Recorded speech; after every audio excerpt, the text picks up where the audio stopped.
In other words, the Attorney General can't comment at this point because it's an ongoing investigation. Now, this is huge. It's a huge scandal.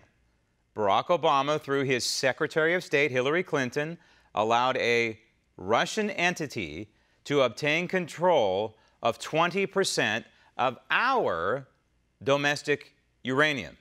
Those are our strategic stockpiles. And now Russia has control over them. It is insanity. However, Congress apparently wants some answers, and so do non-government organizations, aka watchdog groups, like Judicial Watch.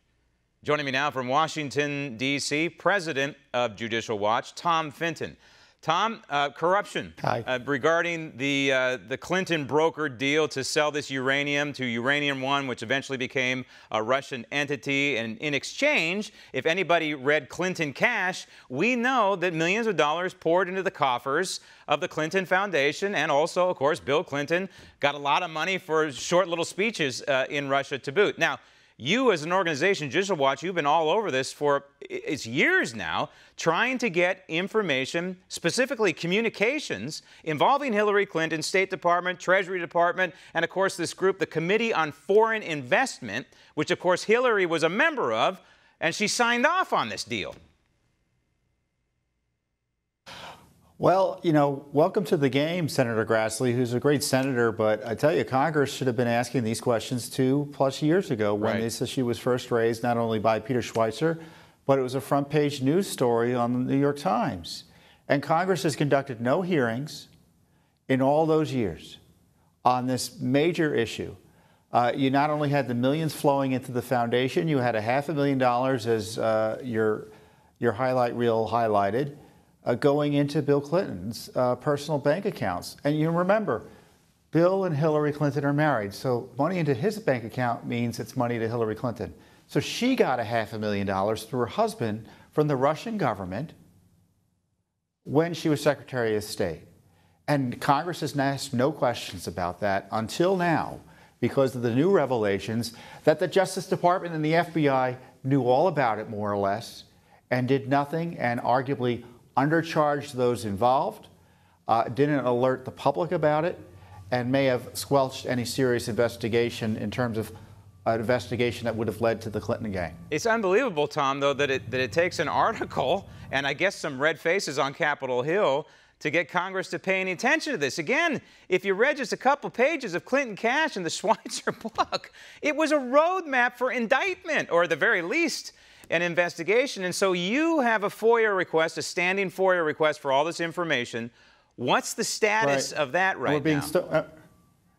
We're being stonewalled. We're, I think, on appeal in the courts on this.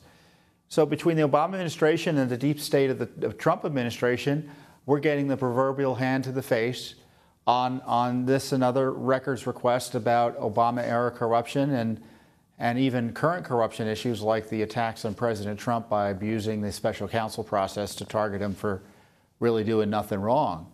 It's a real rule of law crisis. And if I were the Attorney General, frankly, if I were the President, I would say, I can't trust the Justice Department to do this. They're implicated in the scandal. I can't trust the FBI to do this. They're implicated in the scandal. They need to get a clean team in there to figure out what the Justice Department did in the FBI in terms of any misconduct in covering up this scandal, and get someone who doesn't have an interest in protecting the FBI and Justice Department to do a serious investigation as to what went on. I tell you, we are in a law and order crisis as a result of the misconduct of this Justice Department, which was ruined by the Obama administration, absolutely ruined by Holder, Lynch, and President Obama. And General Sessions is a good man, but he is, I think, oblivious to the fact that his agency is so thoroughly corrupted, he's got to shake it from top to bottom. And in other words, the deep state is very deep in the State Department as well as Department of Justice. Now, before I let you go, another discovery. The Justice Department, Graham, the Justice Department is a locus of evil when it comes to public policy. It was true during the Obama administration, and we find it to be true, despite some of the good steps by Jeff Sessions on immigration and other matters.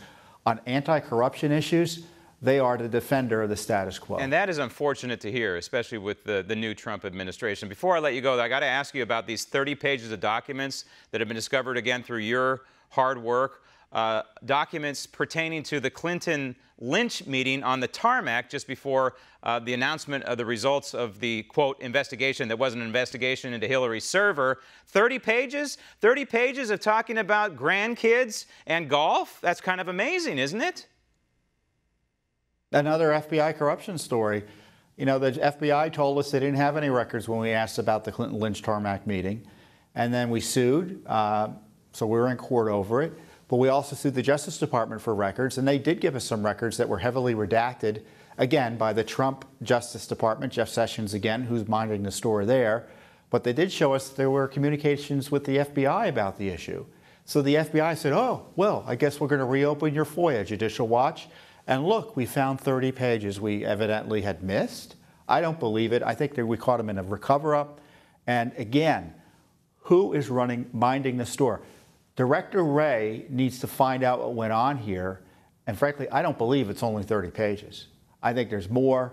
And we can't trust anything the FBI is telling us on these document searches right now, given the way they've behaved in the past. It's absolutely clear the deep state is very deeply rooted in our government, and one way or another, we have to fix it. Otherwise, we're in a heap of trouble, because right now, in these entities, in the DOJ and wherever else in government, there are Obama holdovers roaming the halls, and they have influence on the information that you're trying to get. Tom, good work, and thank you.